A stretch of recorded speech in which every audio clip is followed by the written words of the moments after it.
for today's video mga simple. So, ano sitwasyon? So, amping-amping mga taga Lubok Lubokanon, taga Lubok River side tanan sa dapin sa Suba, amping tanan kay nisaka ang tubig karon mga simple.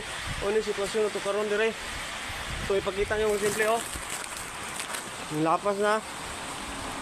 So, na siya mga simple. So, nata dire sa ibabaw mga simple. So, kaya hangin mga simple.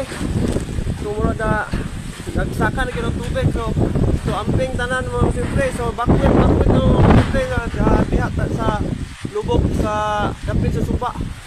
Amping kaya sa luway po kay ni saka ng tubig karon karong takna mga alas 10. So saka na siya ug sige ulan karon, umuulan pa ni. So amping gyud tanan. So ano sitwasyon mga simple oh. So nalunok na. Saka na ng tubig mga simple. Ya kusog kayong baha mga simple. Sa mo ni siya location sa Kamayaan Lubok mo. Kabayaan Lubok ni sa una sa Odette mga simple. Mo na sa kuan niya dito. Sa hanging bridge naputol na mga simple sa Bagyong Odette. So klaro kayo mga simple oh. So keep safe gyud ta tanan mga simple. Amping-amping lang gyud tanan mga simple.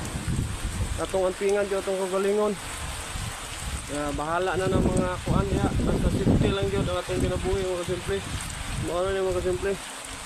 So bye for now. Amping tanan mga simple. God bless. Tug hangin.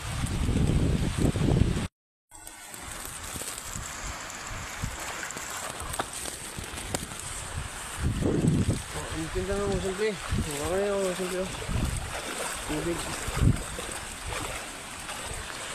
Amping tanan mga simple, keep safe.